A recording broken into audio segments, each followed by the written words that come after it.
Hi and welcome to Knit with Hannah. We're talking about knitting for profit again, and today it's a quick fire Q&A.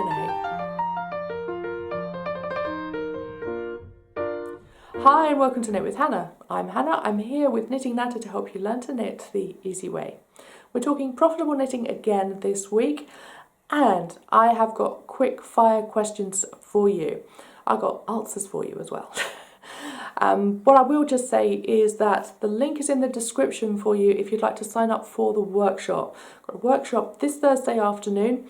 It's all about the 3 steps that will help you get going with your profitable knitting business and build it if it's already started. And of course this month the original course that I made for Profitable Knitting Secrets, is being retired. By the end of this month it won't be available anymore. So if you want in on that, then do join me on Thursday. I'll let you know how you can get hold of that and join me for a couple of live workshops as well. Right, let's get to it. Let's start the Q&A. Okay, so the first question is, do I need a website before I start to sell what I knit? Easy question, big question, and an easy answer. No, you do not. It can be another one of those stumbling blocks that says, oh, in that case I don't have to start selling yet because I haven't got a website. And you put those blocks in place because possibly you don't quite believe and you don't think that you're good enough to be able to sell what you knit. I know, I've been there. And it's just a case of putting blocks in your way to say, oh, I can't quite do that yet. A website is an ideal excuse. It's an ideal reason to say, no, I'm not selling yet because I haven't got a website. Stick something on Etsy, create yourself a shop in Folksy, start selling things from your Facebook page or your Instagram account. These things are options as you get started. Yes, it is a good idea, as the years go by, to have a website. It's somewhere where people can find you when they look for you on Google. It's somewhere where people can fill in the contact form and get in touch.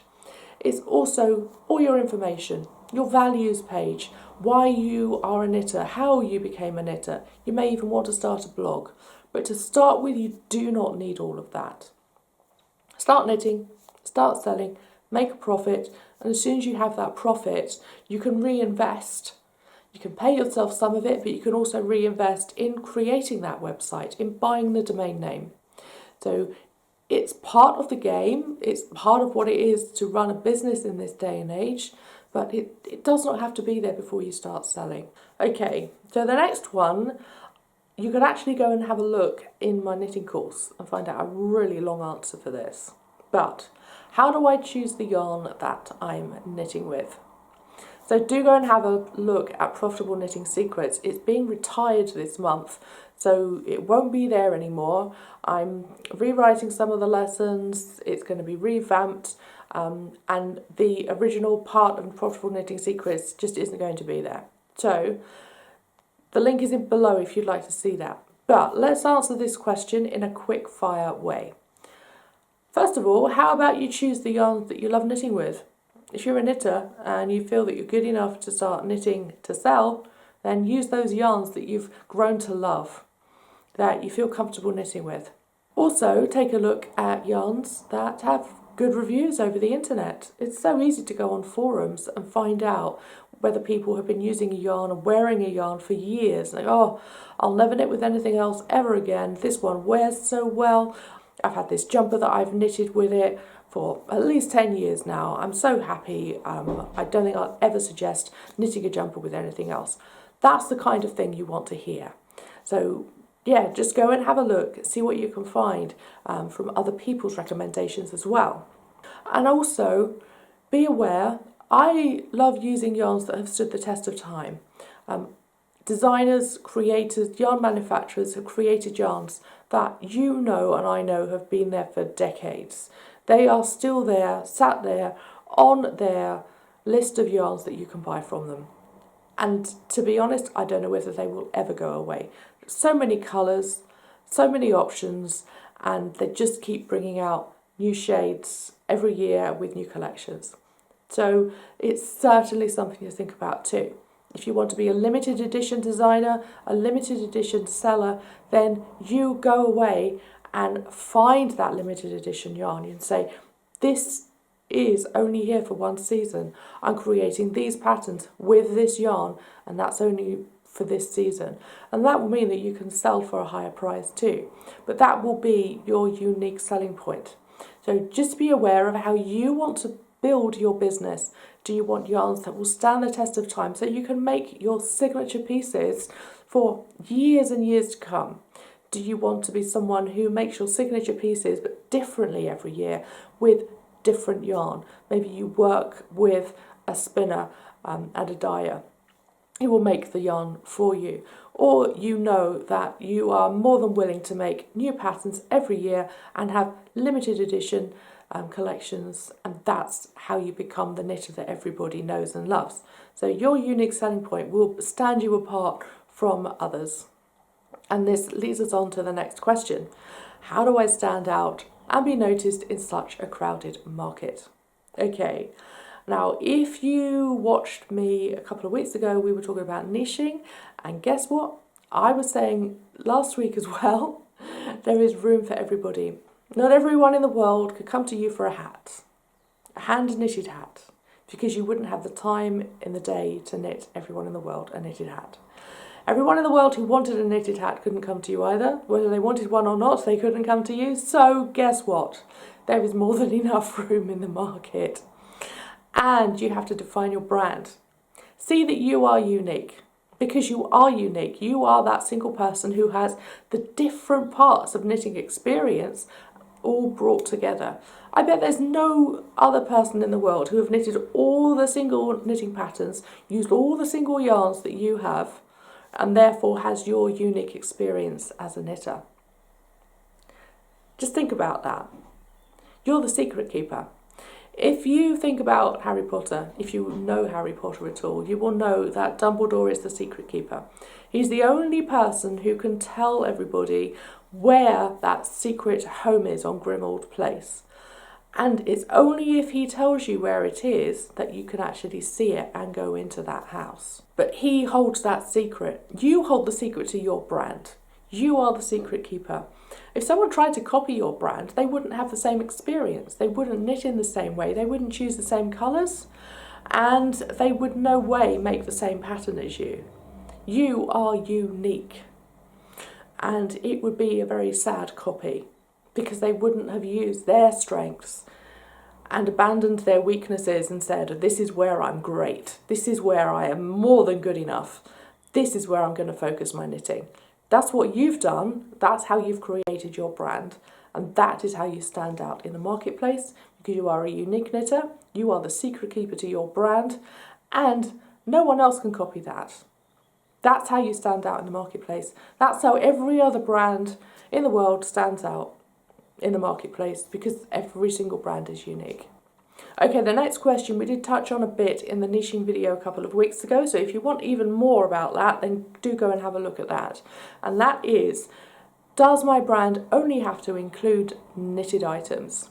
Okay, so those of you out there who are creative entrepreneurs who say, I am a multi-passionate creative, then yes, it makes so much sense. I am a multi-passionate creative as well. I love sewing, painting, drawing, doodling. I used to do encaustic painting, quilling.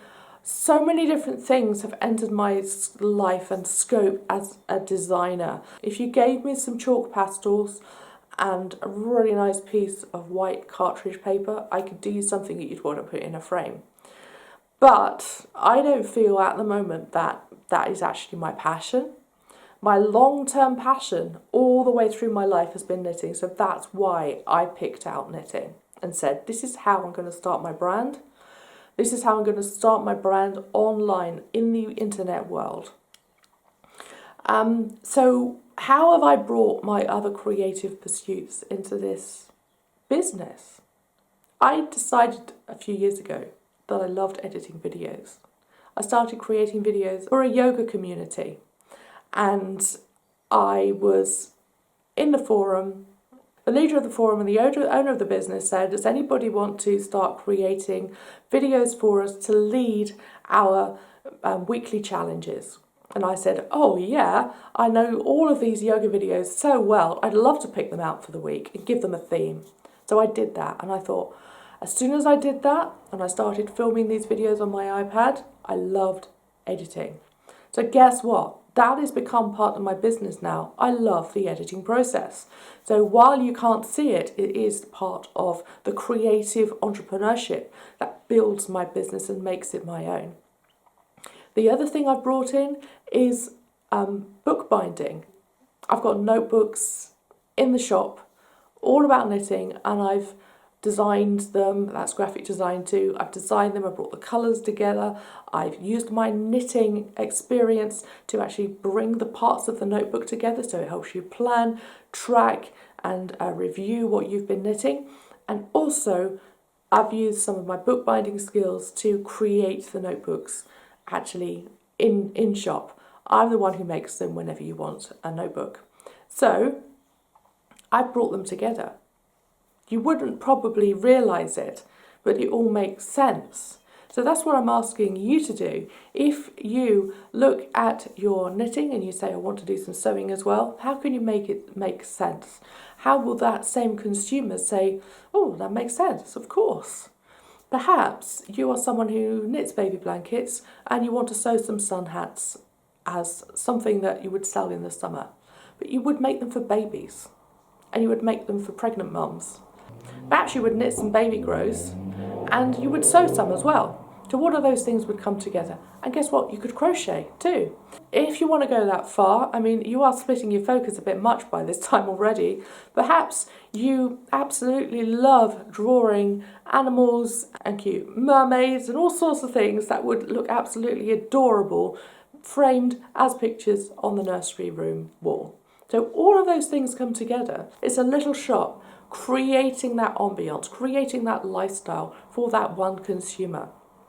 So by all means you can bring things together, but start with one thing and it will mean that before you know it, you can slowly expand.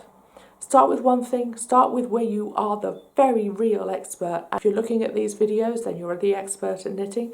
And also, just remember this, as soon as you learn about running a business when you're a knitter, that's what we go through in the workshops and the courses that I've got. It isn't just about knitting, it's about building a business and running a business. It feels easier to then add in those other artisan skills and those other products because running the business goes alongside all of them. So it's not like you've got to learn how to run a business as an artist. You haven't got to learn how to run a business as a crochet designer. Oh no, it all comes together. You're running a business and every single one of those products makes sense together as a group. So that was particularly quick fire for that last question, but you get where I'm coming from and I hope that's really helped you. Thank you so much for joining me today. Now, we do have that workshop coming up. Now, that workshop is this Thursday. It is in 2 days' time. So if you would like to join me for that, then we are going through the 3 steps that will help you start your business and build your business so it's stronger as a profitable knitter. And then I have already mentioned this, the Profitable Knitting Secrets course that I created 3 years ago is being retired at the end of this month. So there's only a few days left. I will tell you more about that in the workshop on Thursday, and we will also be going through the workshops this summer as well. And I'm adding 2 more new workshops to that little group too. So do sign up for that. The link is in the description below. I'd love to have you there. If you are watching this after Thursday or many years in the future, then there will be a link in the description for you to go and see a workshop, either this one or one that I'll be creating in the future. I will come back and change that link so you can learn more about profitable knitting in more depth in a workshop with me as well. Do subscribe and click on the bell for notifications. YouTube will let you know whenever there's a new video. I'm here every Tuesday, every week. Thanks so much for joining me today. Bye for now. Happy knitting.